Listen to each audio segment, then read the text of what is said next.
City News on TV Rotorua is proudly brought to you by Rotorua Central.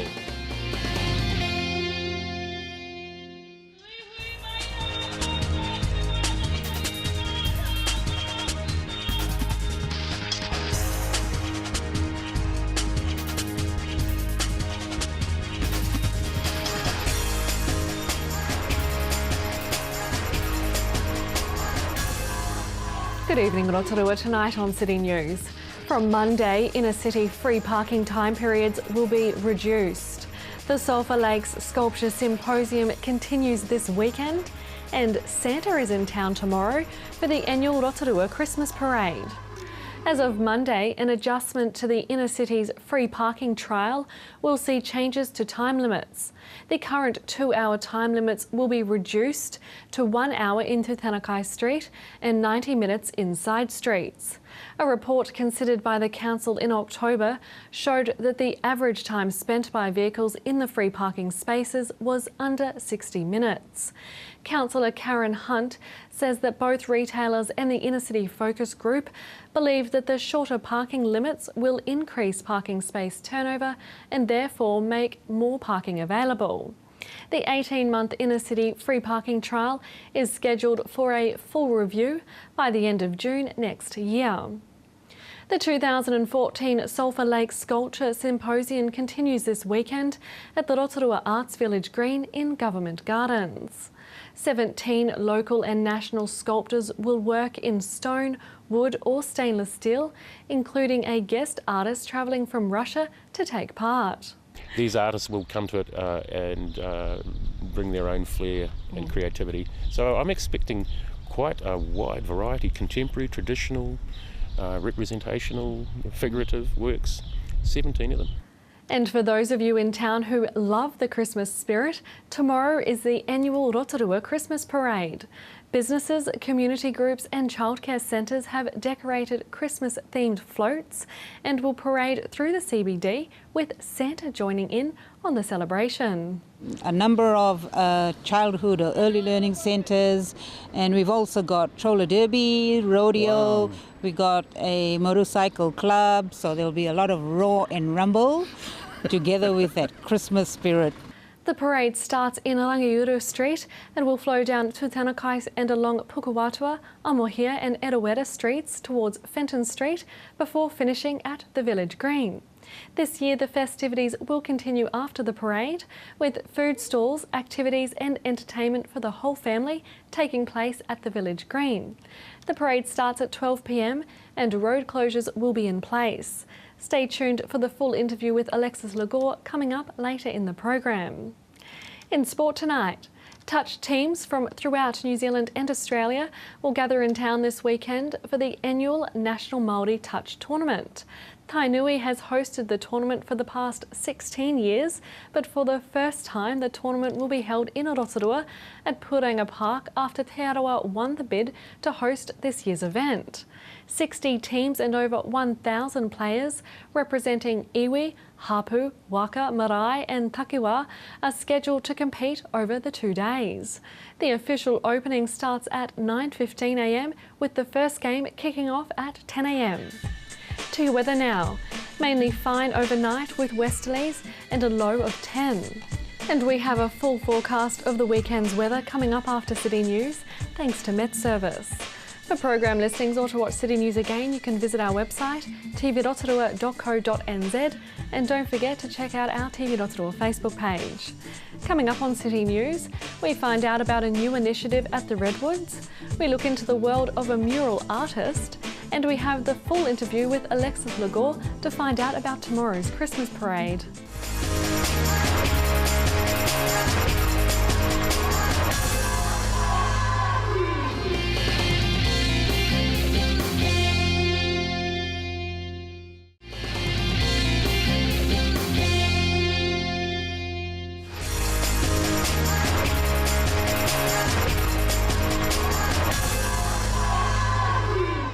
as you'll be aware, Rotorua, there are wonderful new initiatives popping up all around the place, and the city is changing. It's getting more effervescent, even more vibrant, and we're doing the same down here at the Rotorua Redwoods with a new duo trail.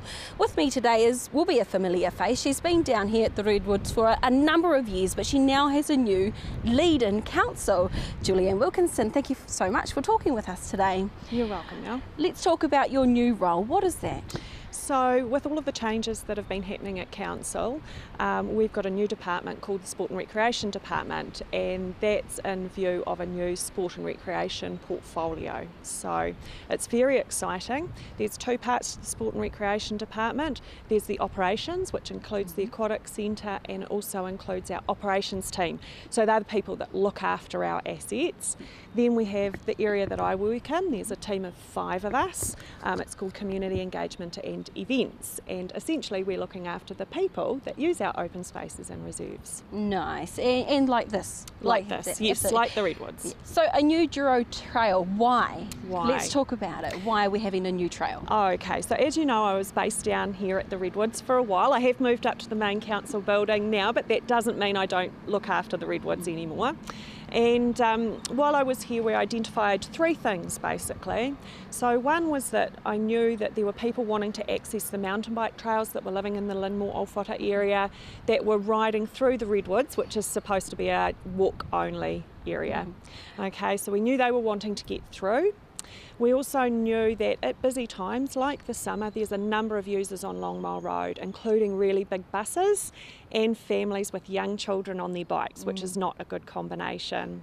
And also we were getting inquiries from lots of families, like parents who had mums with their pushchairs, little kids on runner bikes or with training wheels, or grandparents, for instance, who were just, getting on a bike and they hadn't done that for a number of years and were a bit hesitant to go on our mountain bike trails, but also didn't want to ride on roads. They still wanted that sort of trail, real authentic Redwoods experience.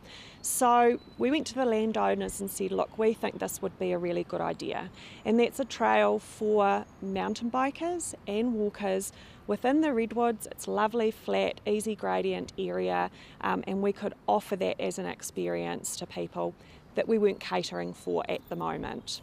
Oh, that is so lovely. How wonderful. What a great new initiative. So when has it started? It's already started, correct? Yeah, so we started the process quite some time ago, scoping out the terrain and figuring out where the trail would be best placed so that it didn't have a huge impact on the existing walking trails. And also again looking at the terrain. So that was done by a professional track builder, so we know that we've got it right. Good. And then just recently we've got the corrections guys in there actually cutting through and forming the trail, and then we'll be working with that trail builder again and our ops team, of course, making sure that the trail's built up to standard. Great, so a brand new trail. It doesn't interfere with any of the other trails that are around. So for our avid Redwood users, whereabouts would this trail be located? Okay, so it's going to form a loop.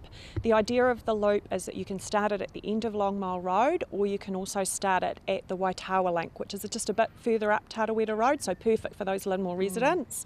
And it will be a loop trail that brings you out near the Redwoods Visitor Centre. There's plans in the future that maybe we'll take it a little bit further into the forest, but at the moment that's just what we're dealing with. Okay, lovely. So what's new? What's coming up this summer? Oh gosh, what's coming up this summer? There's so many exciting things. So we've been working on a lot of projects within our team. There's a project that I'm really excited about that I've taken over called Free Parking. It's got nothing to do with cars.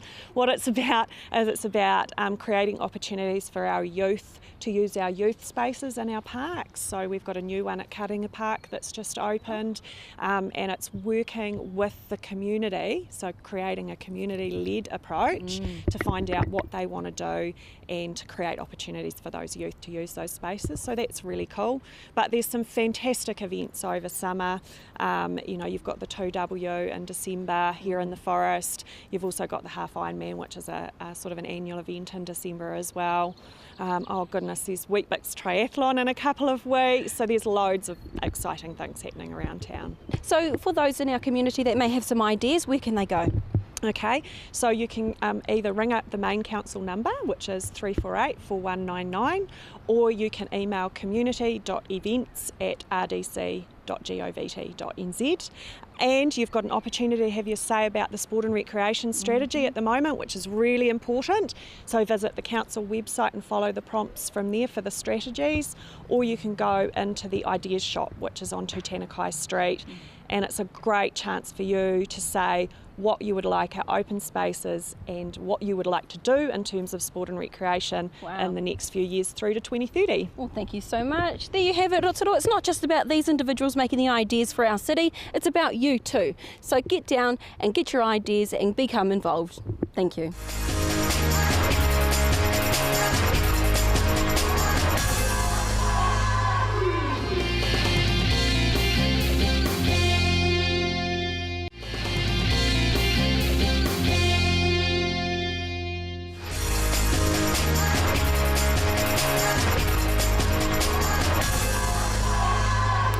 Catching the eye of our city and local media are lots of artworks that have been popping up around our city. We're now standing in an alleyway down at Hinimoa with a gentleman called Jeremy, who is the artist for the mural behind us. A mural artist, Jeremy. Hello. How did you get into the industry?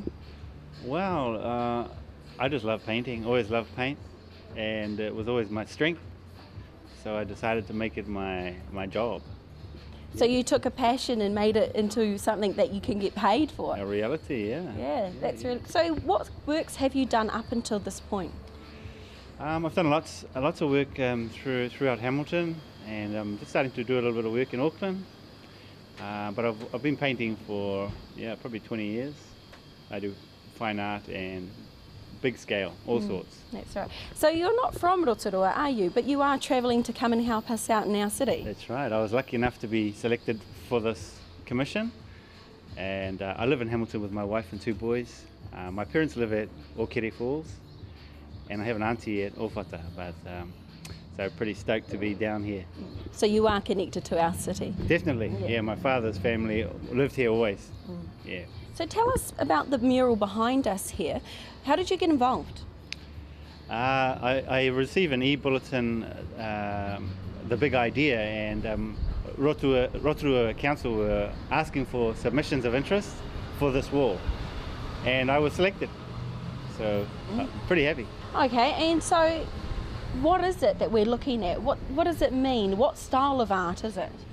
I call it contemporary urban art, and this particular style I'm using because it's quite a bitsy wall. There's lots of layers, different textures, and windows and doors, so it's quite versatile. I can change the icons to suit the format, and it's made up of sort of universal icons or signs of life, elemental things like trees and fish and moons, stars, hearts, and a few just shapes that I like, you know.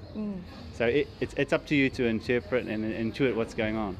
So that's what the meaning is. The meaning is whatever you interpret it to be. You'll feel something or you won't feel something, and each of us will interpret it in a different way.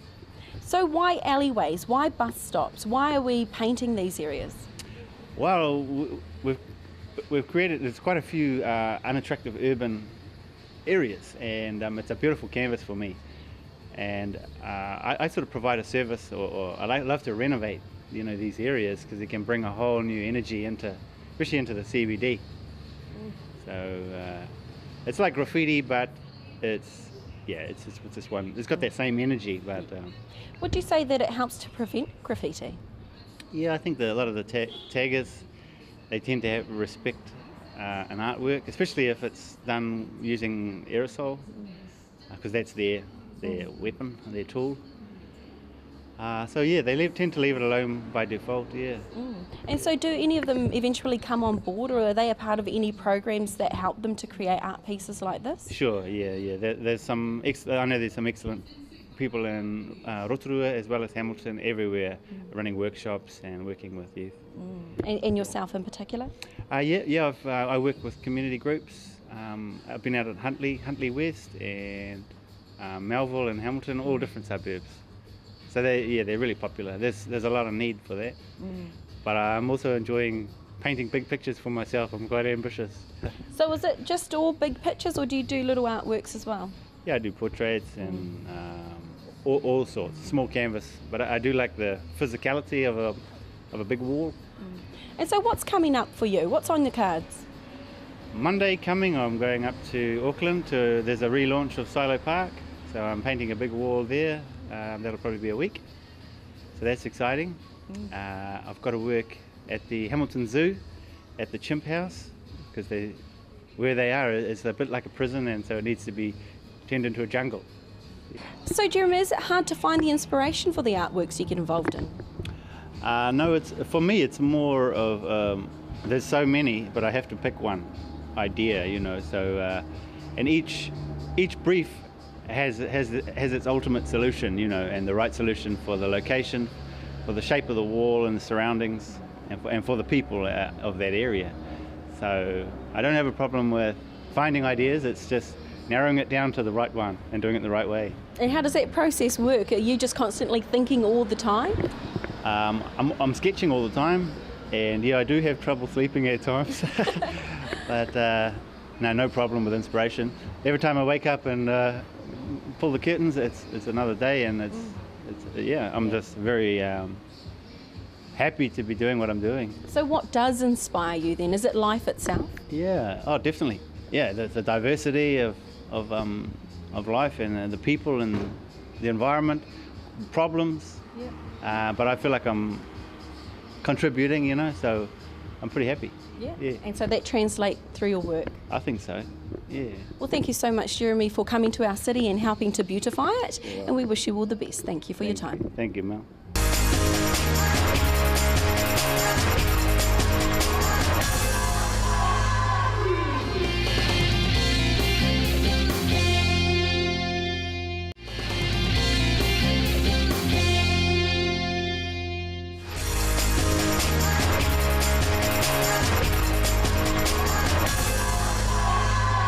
This is the time of the year when stores are starting to put Christmas trees in their shop windows, decorations, etc. And right smack in the middle of the city focus here, as you can see, the Christmas tree is well established, and it's all part of the Christmas season. But one of the best parts that we look forward to every year is the annual Christmas parade. Organiser Alexis Lagora is with me. We're in for a pretty good year this year if we get anything like the response from 2013. Yes, we will be, because this has been marketed quite well. We've engaged with all the past entries and newer businesses, community groups and organisations, in encouraging them to be part of the festive season for the 2014. What's been involved for you as the organiser? It's not just you, I suppose, you've got people helping you out, but in terms of getting people involved?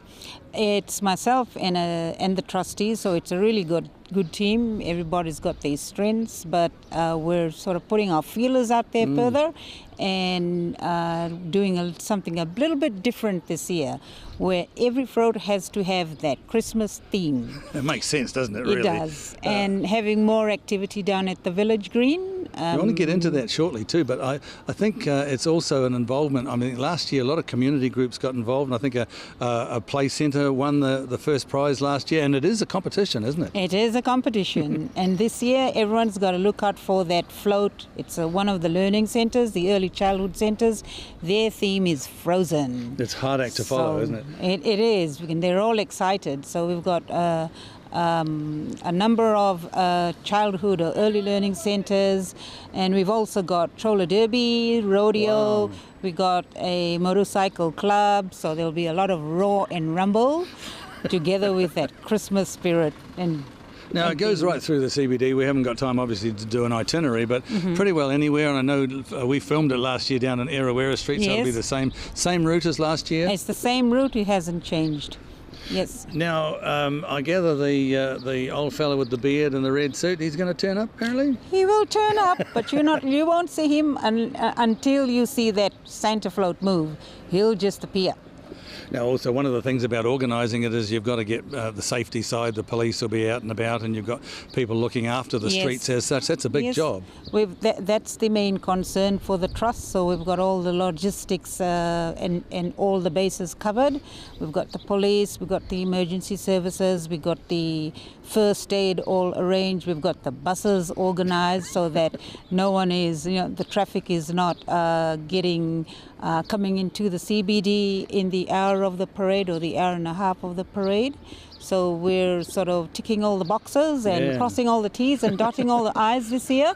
A big job anyway. It is a big job, and the crowd is getting bigger like last year. It gets bigger every year. So Yes. hopefully, as we said at the beginning, Yes. you're looking for an increase again this year. Yes. And great to see that you're organising some things. So after the parade, people can like migrate down to the village green. What's going to be happening down there? It's kind of like emphasis is on family, isn't it? It is on family, but it is in keeping the crowd down at the village green as opposed to the floats assembling there for the prizes, and then everyone says, oh, well, what's happening now? Well, we're going to have food stalls, we're going to have fun events, and we'll have some entertainment. We'll have some flavour to the Christmas parade this year. Come down and hear the drums of the world. Oh, I gather you're not giving too much away, but that's a good idea. It's the element of surprise, isn't it? Now, of course, we're talking about Saturday, the 6th of December. What time can people assemble? What's the best time for people to come in, and so they're not pushing and shoving? I think it's great to start drifting in at about 10 o'clock and find good parking space and just, make your way down to places. We're hoping that the crowd doesn't congregate on Arawa Street, is to spread out on the parade route. The floats won't detour. They have to go down and they will pass them. So we'll have giving out lollies, not throwing out lollies to children. So more than likely Fenton Street is about the best place to be, because that's a good length and you can see the floats from anywhere on Fenton Street. So it's a bit of a carnival atmosphere for the whole of the CBD, which is very exciting. Looking forward to it thoroughly. You've got a great job ahead of you, and I know it's already started. So we look forward to the 6th of December with a beautiful fine day. Looking forward to the long-range forecast being in our favour, aren't we? If it rains, the event is still going ahead. Sure. Rain, hail or shine. Rain, hail or shine. Alexis, but it will fine. Thanks for talking to us, and all the best for the parade. Thank you very much. Thank you. That was Wayne Douglas at the City Focus finding out about tomorrow's Christmas parade. Don't forget that road closures will be in place and the parade starts at 12 p.m. There's lots to do in town this weekend. I know I'll be at the Christmas parade getting into the festive season. Have a wonderful weekend. We'll see you next week.